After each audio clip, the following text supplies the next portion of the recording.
Ah non, attends, j'ai oublié un truc. Qu'est-ce que c'était? C'est... Ça paraît des mots, mais c'était pas des mots. De toute évidence, Adam invente alors l'hébreu. Avec la langue. je sais plus. Je pensais que vous vouliez que nous parlions en japonais. Avec la langue. Oh, j'ai sur le bout de la langue et ça m'énerve. Tire ta langue, une émission d'Antoine Perrault, réalisée par Ghislaine David. Alors avant Babel, le langage véritable de Dieu et d'Adam est le chinois. Linguam nostram, in qua natisumus.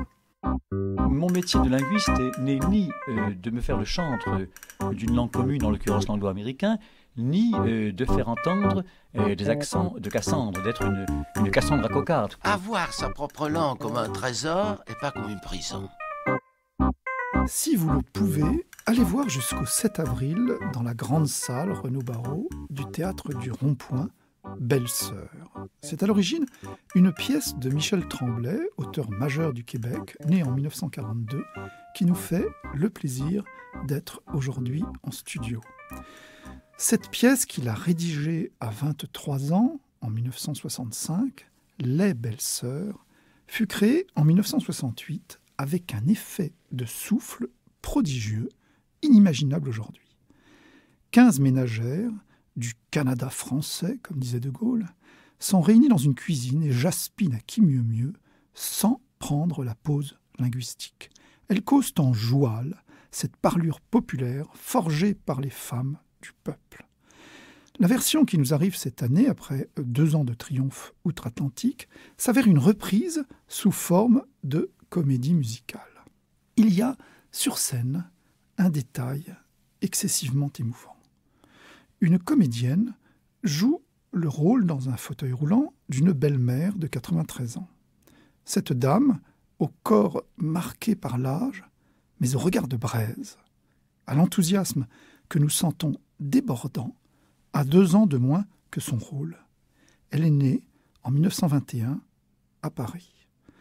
Son père, Léopold Sutot, était un associé de Charles Pathé, parti avec sa famille à Montréal 9 ans plus tard.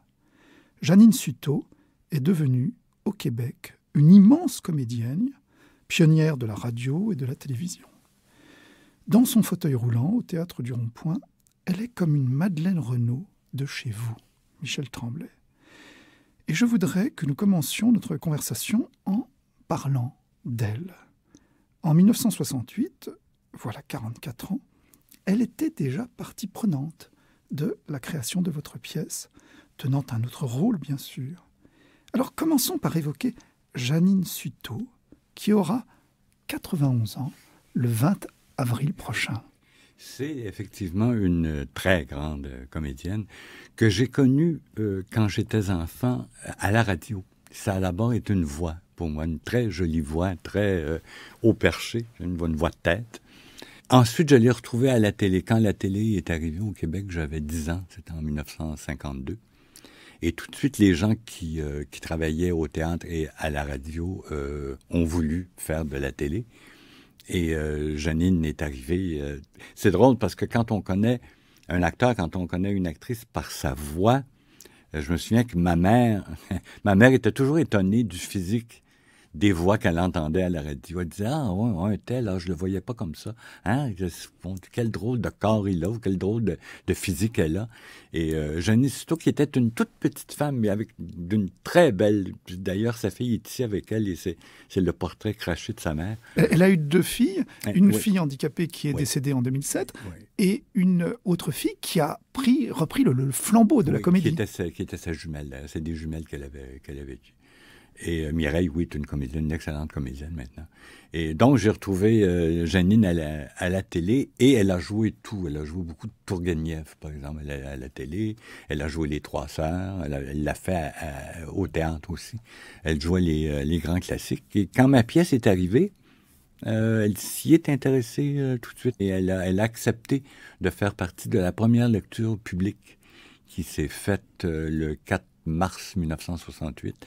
Je me souviens que le metteur en scène et ami, André Brassard, qui a monté mes pièces pendant 40 ans par la suite, avait dû téléphoner à 75 actrices pour distribuer les 15 rôles parce que la plupart des actrices qui l'appelaient ne voulaient pas parler cette langue, ne voulaient pas monter sur scène, jouer dans cette pièce. Et Janine, au contraire, aussitôt qu'elle a lu le texte, a dit « Oui, moi, je veux en faire partie ».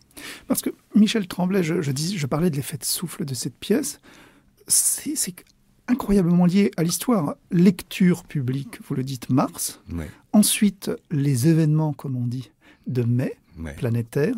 Et ensuite, la création même. Oui. Mais en même temps, c'est drôle parce que juste avant votre mai 68 à vous, il y a Robert Charlebois qui a fait son premier spectacle. Et à l'été, nous, c'était en juillet ou en juin, il y a 2 pièces de Régent du Charme qui ont été jouées. Alors, il y a là toute une génération d'artistes qui ne se connaissaient pas. De mon groupe à moi, on ne connaissait pas le groupe de Charlebois, qui ne connaissait pas le Régent du Charme, on ne sait pas qui c'est de toute façon. On le sait, mais on ne le sait pas. Et donc, il y a 3 groupes comme ça à l'intérieur de 6 mois dans un tout petit pays d'artistes qui ont eu envie de dire les mêmes choses en même temps et presque sur le même ton, en utilisant en fait la même langue, en réaction à l'espèce de Québécois aseptisé dans lequel on jouait à la télé ou on jouait au théâtre. Donc, c'est pas que les Belles-Sœurs, c'est vraiment une génération complète d'artistes qui a explosé comme ça en même temps. Et lors de la création de la pièce, Janine Suto n'était pas... Non, elle ne pouvait pas. Elle avait déjà un contrat, elle ne pouvait pas jouer.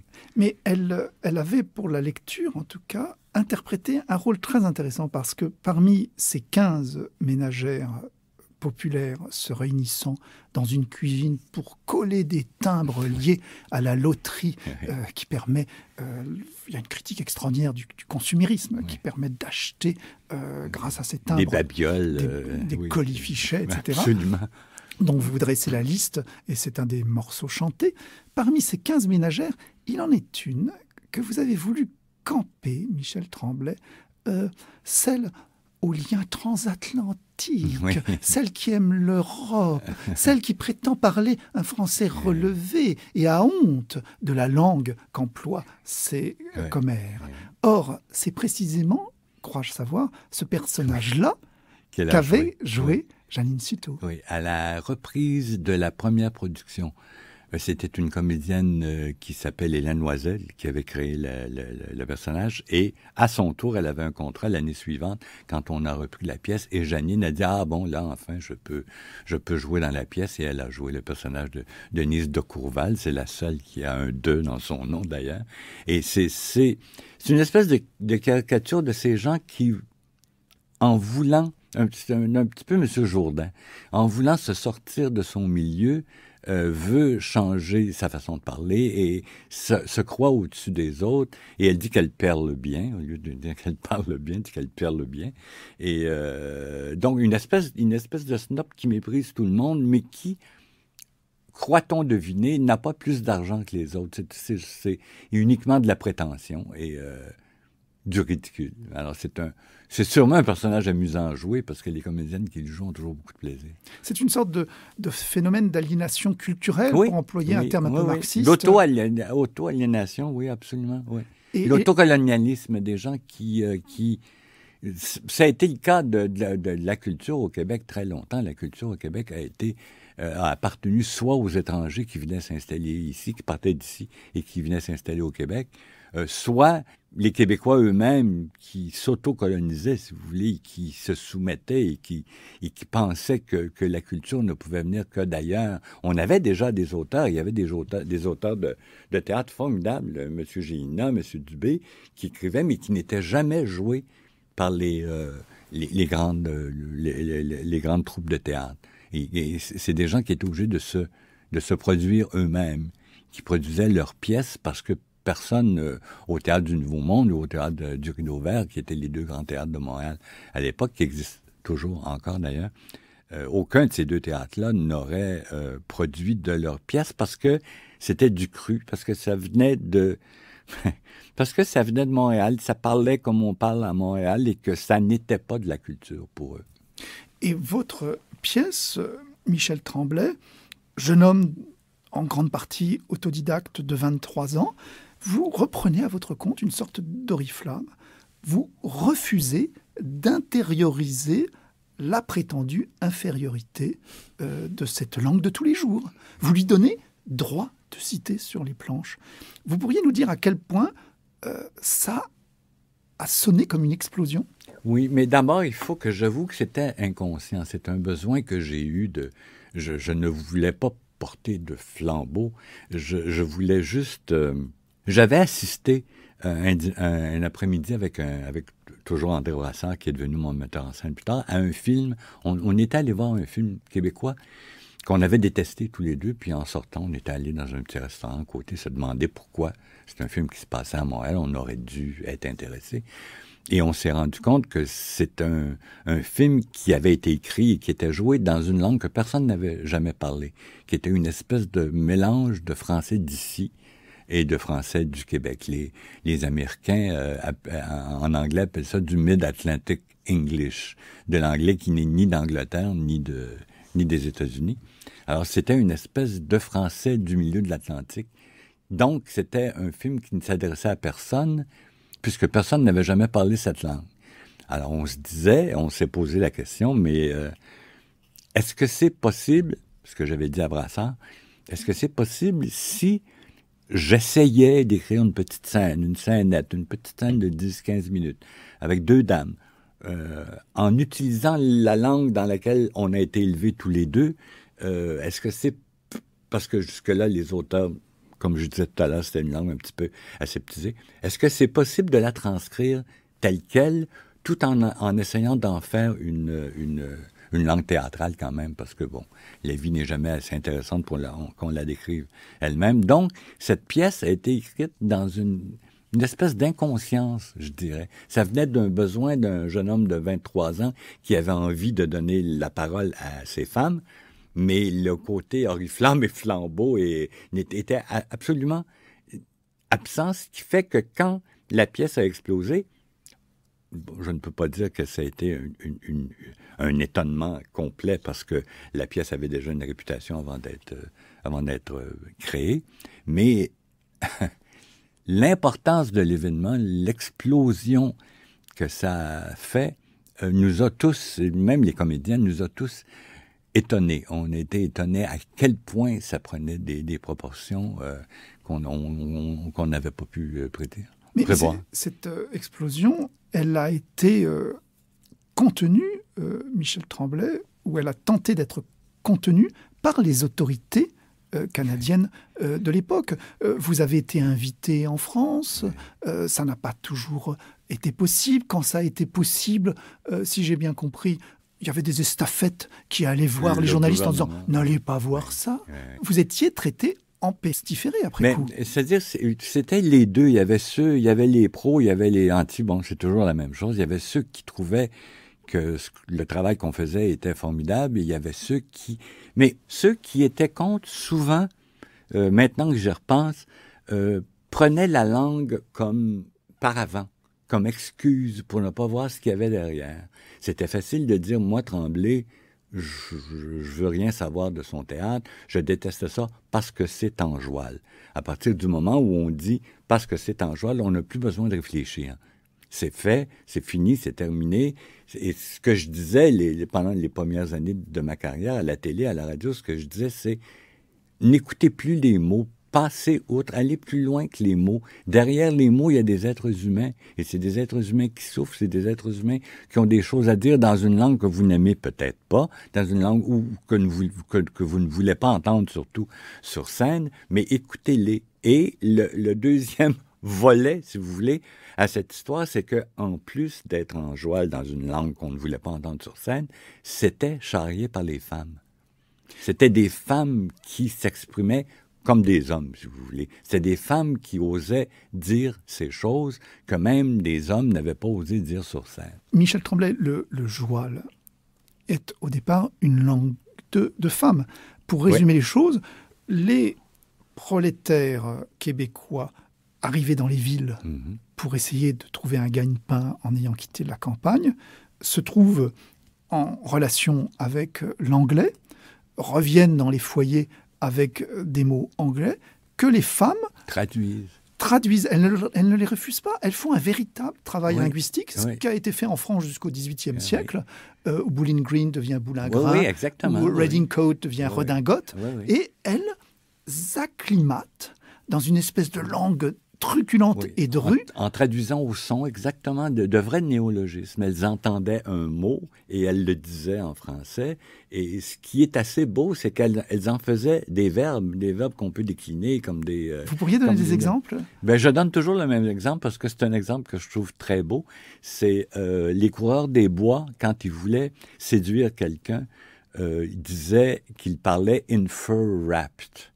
Enveloppé dans la fourrure. Quand on parlait enveloppé dans la fourrure, ça veut dire qu'on voulait bien présenter les choses, qu'on voulait séduire. Et les femmes ont traduit cette expression, une fur wrapped, par un mot que je trouve absolument splendide, un vrai verbe, qui est le verbe enfiroiper. Quand on veut séduire quelqu'un, on dit par exemple, cette femme a tellement enfiroipé cet homme qu'il a fini par la marier. Alors, je trouve que c'est un mot qui sonne un peu amérindien. On ne peut pas imaginer tout de suite que ça vient de l'anglais. On a l'impression que ça vient plus des Indiens. Mais moi, je l'entends, Michel Tremblay, comme terriblement français. Pour moi, on a l'impression qu'il est échappé d'une branche du roman de Renard. Oui, c'est vrai, du vieux français, oui, peut-être. Mais c'est un beau mot qu'on décline comme un... Vous pourriez le répéter? Enfiroiper. Qu'on a appris, ma génération, à écrire, parce qu'on l'entendait, mais il n'y avait pas de façon de l'écrire. Moi, je l'écris E-N-F-I-R-O-U-A-P-E-R, le verbe enfiroiper, qui vient d'Infurwrapped. Il y a toutes sortes de mots comme ça. Il y a des mots comme ça qui désignent des pièces, je crois, à partir de Backhouse, non? Oui, Backhouse, qui étaient des toilettes extérieures, qui sont devenues bécosses. Déjà, quand j'étais enfant, on le disait encore dans les années 40, jusqu'au début des années 60, aller aux toilettes, on disait aller aux bécosses. Et ça venait de Backhouse. C'était un mot joual créé par les femmes prolétaires. C'est des femmes qui n'avaient pas beaucoup d'éducation, qui n'étaient pas beaucoup allées à l'école et qui, par volonté, ce qui est beau, c'est que c'était par volonté de rester francophone. Les hommes, volontiers ou presque, seraient passés à l'anglais. Si les femmes n'avaient pas décidé de garder le français à la maison, à Montréal, dans les grands centres, pas à la campagne, Montréal se serait anglicisé, j'allais dire plus rapidement, on n'est pas anglicisé, mais ce serait anglicisé, point. Parce que les hommes auraient apporté l'anglais à la maison et c'était facile de parler anglais parce que c'est comme ça qu'on gagnait sa vie. C'est les femmes qui voulaient rester francophones qui nous ont sauvés. Et votre pièce, Les Belles Sœurs, est un hommage à ces femmes-là, et en même temps, vous n'arrêtez pas de les charrier, notamment leur côté midinette, consumériste, mais également, à l'époque, avant cette vague incroyable de déchristianisation, elles étaient accrochées à la religion d'une façon que vous moquez, Michel Tremblay. Oui, mais j'aime beaucoup les caricatures tendres, si vous voulez, les caricatures affectueuses.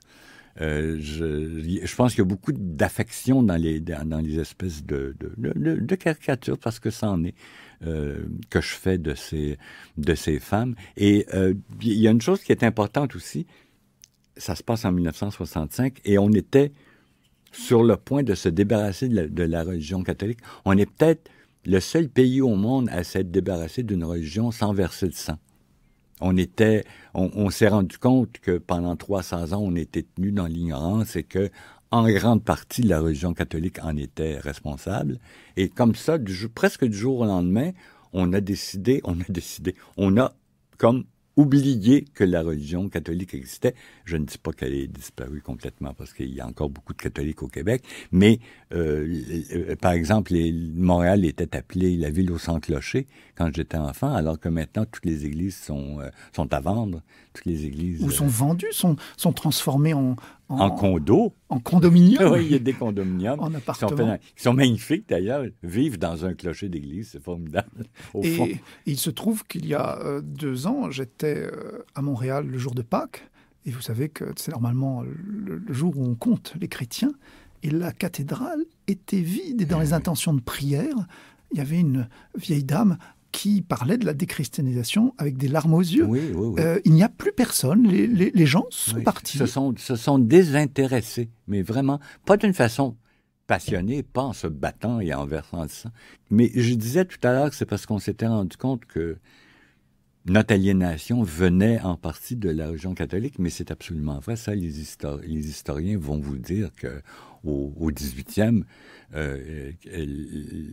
quand les Anglais ont gagné, les prêtres catholiques sont allés voir les Anglais et ont dit, si vous acceptez que la religion catholique reste, nous allons nous arranger pour que les Canadiens François, c'est un beau lapsus, les Canadiens français ne vous combattent pas. Alors, on a été vendu, d'abord, on a été vendu par la France. Ensuite, on a été vendu par la religion aux Anglais, ce qui fait que la religion est devenue très, très, très importante. Et oui, on a obéi à ce qu'on nous disait. Mais la religion a servi également, même si ça passait beaucoup par les femmes, vous l'avez dit, Michel Tremblay, a servi de conservatoire pour ce Français. Mais ça va beaucoup plus loin, ça va très loin. Il y a un phénomène, vous avez déjà dû entendre parler de la revanche des berceaux, ce qui est une chose, ce qui nous a sauvés aussi. Mais on a demandé aux femmes, la religion catholique a demandé aux femmes une chose absolument inhumaine, c'est que les femmes faisaient 20-25 enfants à la campagne. Alors, c'est ce qui nous a sauvés. Si elles n'avaient pas fait 20-25 enfants pendant 200 ans, nous serions un tout petit peuple d'1 million, 1,5 million peut-être. Mais en même temps, la religion catholique nous tenait dans l'ignorance, mais en même temps, ça nous a sauvés parce que les femmes faisaient 25 enfants. C'est inhumain de demander à une femme de faire 25 enfants, c'est lui demander d'être enceinte pendant 20 ans de sa vie, ce qui est absolument épouvantable. Mais ça nous a sauvés. Michel Tremblay, que reste-t-il, sinon, des traces linguistiques extrêmement vivaces, ce qu'on appelle les sacres, qui ont également droit de citer dans votre pièce, alors qu'à l'époque, il était interdit, il y avait même des monteurs qui coupaient dans les bandes, puisqu'il y avait encore des bandes à la radio, qui coupaient les sacres, on ne pouvait pas en entendre. Et dans votre pièce, même des mots très simples. Je me souviens que quand Marius, Fanny, César sont passés les films de Pagnol sont passés à la télé au début, et on ne pouvait pas entendre le mot cocu. Le mot cocu était à l'index, c'est un mot pourtant bon. Et on ne pouvait pas, le mot, par exemple, oh mon Dieu, je me souviens pas de la chanson, mais il y a un exemple parfait là, où on a remplacé le mot amant. Le mot amant était impossible à la radio. C'était vraiment de la censure. Mais les sacres, on entend beaucoup de Christ pour Christ dans votre pièce, mais ça, les belles sœurs. Ça aussi, les sacres, les blasphèmes ont une histoire intéressante, c'est que comme c'était un matriarcat qui était sous la gouverne de la religion, la seule façon que les hommes avaient de choquer en même temps les femmes et les prêtres était de ce qu'on a appelé déshabiller les autels. C'est-à-dire de prendre le calice, de prendre le ciboire, le Christ, et de faire des calices, des ciboires, des Christ. On en a fait des tabernacles. On en a même Calvaire, qui est une montagne, qui est un sac très, très que j'utilise moi-même. Mais c'était la façon que les hommes avaient de choquer. Parce on leur avait tout enlevé. On s'embarquera pas là-dedans. Mais ils avaient trouvé cette façon de dire un tabarnak devant les femmes et devant les curés, c'était épouvantable. Alors, c'est la raison pour laquelle aussi que dans les belles-sœurs, quand les femmes disaient, puis on en a fait des verbes, on a pris le mot Christ et on a fait le verbe crisser. Crisse ton camp, ça veut dire va-t'en, ou je me crisserais en bas du pont, ça veut dire je me jetterais en bas du pont. Alors, en plus, comme je le disais tout à l'heure, dans les belles-sœurs, c'est les femmes, les hommes utilisaient ces mots-là contre les femmes, mais dans cette pièce-là, c'est les femmes qui les utilisaient. Alors, ça choquait beaucoup. Ça choquait surtout les hommes. À la création, il y avait très peu de femmes qui sortaient de la salle. Alors qu'il y avait pas beaucoup d'hommes, il n'y en avait pas 200, là, mais il y avait toujours 1, 2, 3 hommes qui se levaient, surtout pendant le monologue où la femme avoue que son mari la viole 2 fois par jour depuis 20 ans. Ça, les hommes ne le prenaient pas et souvent se levaient. Et le metteur en scène avait dit à la comédienne, Denise Filiatro, qui jouait ce rôle, si un homme se lève pendant le monologue du viol, tu fais le monologue pour lui, tu le suis du regard jusqu'à ce qu'il sorte de la salle. Et ça choquait beaucoup, mais bon. Cette année de vos 70 ans, Michel Tremblay, peut paraître incroyablement récapitulatif, puisque un roman qui vient presque clore une immense saga est publié chez Actes Sud, La Grande Mêlée, et j'ai voulu jeter un œil dans un autre de vos romans qui s'appelle Un objet de beauté. Un vieux péché. Et page 101, c'est curieux quand on sait qu'il y a la loi 101 au Québec, il y a un passage extraordinaire sur la langue. Je voudrais que vous nous lisiez le début. Ça commence par « Elle parle d'un drôle de français ». Elle parle un drôle de français différent non seulement de celui de France, ce qui est plutôt naturel, mais aussi de celui de leurs cousins du Québec. C'est un français presque trop appliqué, appris à l'école. Un français de bonne sœur, au R non seulement roulé, mais on dirait doublé, comme si cette lettre était la charnière, le moment fort des mots qu'elle prononce.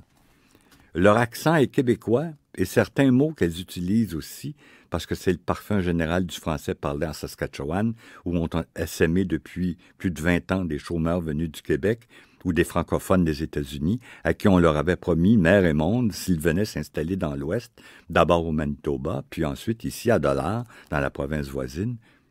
Mais ils ont aussi une façon de bien articuler chaque mot qui déforme parfois leur bouche et leur donne un air comique dont se moquent souvent leurs consoeurs de classe, moins consciencieuses et qui se contentent de baragouiner le français, langue imposée à l'école, si peu important dans la société où elles évoluent et dont elles ne se serviront peut-être pas toute leur vie. Toute votre vie, vous avez, Michel Tremblay, voulu lutter contre une forme de langue désincarnée. Oui. Oui, personnaliser la... Oui, mais incarner est parfait, mais personnaliser, ça nous appartient. C'est d'abord, maintenant, c'est d'abord un accent, l'accent que j'ai actuellement, et la fierté aussi, on en revient toujours à ça, mais la fierté d'être les représentants, dans notre différence, de la langue française en Amérique du Nord. C'est une très grande fierté. Ça a été ce qui a déclenché les gens qui sont devenus indépendantistes. Ce qui nous a déclenché il y a une 50aine d'années, quand j'avais 20 ans, c'était avant l'économie, avant de lutter contre le Canada, avant de lutter même, de penser à lutter contre les Anglais, c'est ce qui est un peu enfantin, c'était la fierté, non seulement de parler français, mais le rêve de se dire que peut-être un jour, on va avoir un vrai pays francophone en Amérique du Nord. C'est moi, en tout cas, c'est ce qui m'excitait, c'est ce qui m'intéressait le plus. Alors que maintenant, quand on parle, c'est peut-être normal, je ne dis pas que ce soit mal, mais quand on parle d'indépendance, maintenant, c'est beaucoup plus l'aspect économique et l'aspect anti-Ottawa. Moi, je ne voulais pas un pays contre quelqu'un d'autre, je voulais un pays pour moi. C'était Tire ta langue, une émission d'Antoine Perrault avec Michel Tremblay, dont une adaptation de la pièce Belle-Sœur en comédie musicale est visible au Théâtre du Rond-Point à Paris jusqu'au 7 avril. Prise de son, Stéphane Touvenin. Réalisation, Ghislaine David. Je vous rappelle que vous pouvez réécouter, télécharger, voire commenter en ligne cette émission sur son site niché dans franceculture.fr. À 12h30 s'annonce le journal de la rédaction, suivi à 12h45 des papous dans la tête.